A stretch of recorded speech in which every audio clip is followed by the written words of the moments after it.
Hey, what's up, everyone? Welcome back to a new episode of When You're Delusional, You're Gonna Be on TikTok. I do hope you're gonna enjoy the video, so let's just get into it.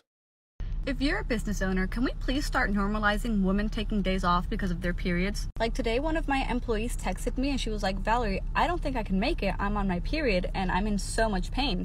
And she was so apologetic about it because capitalism has taught us that we need to work, and you can't have any days off. And here women are suffering, basically almost unable to stand because the pain can sometimes be that weakening.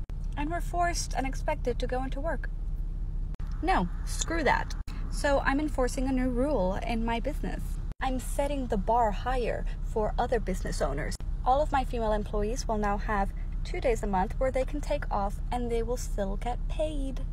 Now I'm just waiting for all the men to go in my comments to say, you guys are lazy. See, I was actually on your side, as in I could not care even one bit. And if I'm completely honest, I still don't. I just find it funny that you cannot make a single video or a single point without trying to bash men. You wanna normalize whatever, in the end it's your business, you conduct your business the way you see fit. You're not exactly a pioneer though, as much as you would like to think you are. And listen to this, Spain has just passed a law allowing those with especially painful periods to take paid menstrual leave from work in a European first, February 25th this year. Sorry I'm not all done up, I usually am in videos, but I have to talk about this time blindness situation. So I'm not really here to kind of talk about the actual situation in itself, I just think people are being very mean and stuff, like it's just let people live, my god. I know, right? My god. Well, you lead by example, I follow. You made a video, I'm gonna have a follow-up video. Just in case you have no idea what she's talking about, for some context, let me show you this video and maybe we'll make sense of it. So I just got yelled at for asking a very reasonable question. So I'm applying to go somewhere, and I just wanted to know, are there accommodations for people who struggle with time blindness and being on time, you know?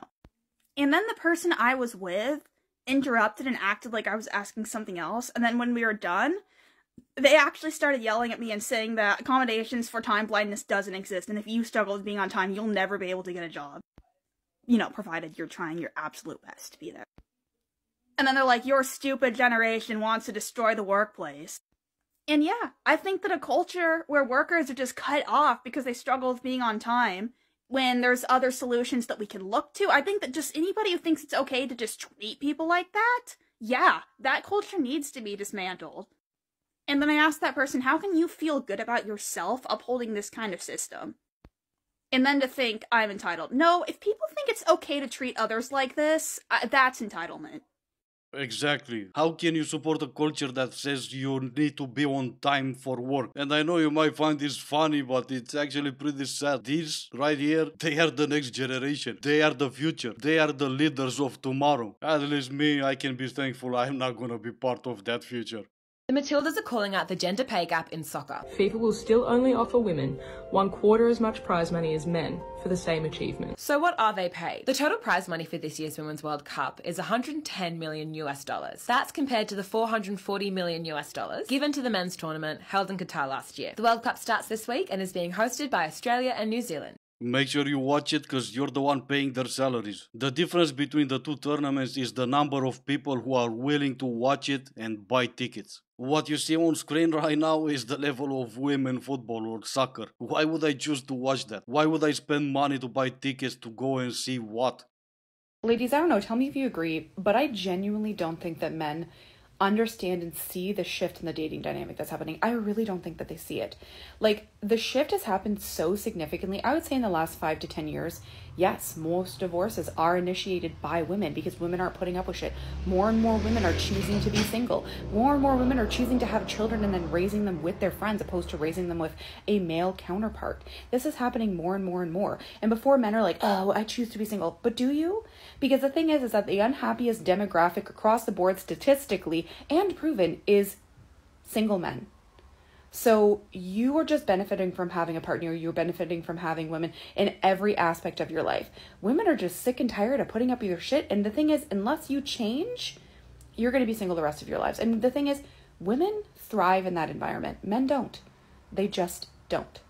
And I don't think that men understand this. How can I not? You just explained it. And obviously you managed to convince me that I'm struggling and you're thriving. And not just that, you managed to convince me that I can never be happy unless I'm with you, while in return you're happy. And yes, absolutely, you convinced me, but did you manage to convince yourself? Are we still using the same trust me bro statistics that you ladies always use? I'm gonna try to keep this short, but it might take a while. Let's go with the psychology today, because that's where you ladies always go to try to prove that I'm not happy and you are. Because obviously I don't understand what makes me happy, and in return you know not only what makes you happy, but obviously what makes me happy. So let's see here from psychology today. The unhappiest profile: female, 42 years old, unmarried, no children, household income under 100,000, in a professional position, doctor, lawyer, etc. Or let's use some other articles. Meet the unhappiest person in America. As the push for women's liberation and equal status with men continues, studies are showing that the profile of the unhappiest person happens to be a woman trying to do it all. Oh no, that cannot be. You're thriving and I'm not. Even if I choose to stay single, obviously I'm not. But let's also take a look at a different opinion. It's pretty much a constant. Women are more unhappy than men around the world. Look at this. This article was published by Sarah Todd. Maybe she's not convinced by your argument. Something funny I've noticed while going through the article. By contrast, if you look at unhappiness metrics, sadness, anxiety, depression, loneliness, women are less happy than men. It's a pretty much a constant, and it's been that way for a long time. We argued that the only reason people admire bodybuilders who have built their body with muscle and not obese people who have built their body with eating huge amounts of food is because there's prejudice against fat people. And so bodybuilding could benefit from including the non-competitive display of fat bodies alongside muscular ones. You cannot make this up. You just compared being in a gym for, I don't know, 4, 6, 8 hours a day, doing something extremely hard, with going to a McDonald's or ordering 4, 5 buckets of fast food at home. Do you really not understand the difference, or you're just so trapped into all that body stuff that you won't even admit that there's a huge difference? Nah, I'm done. This is gonna be it for today. As always, I do hope you enjoyed the video. Thank you all so much for watching. Stay safe, and I will see you in the next one.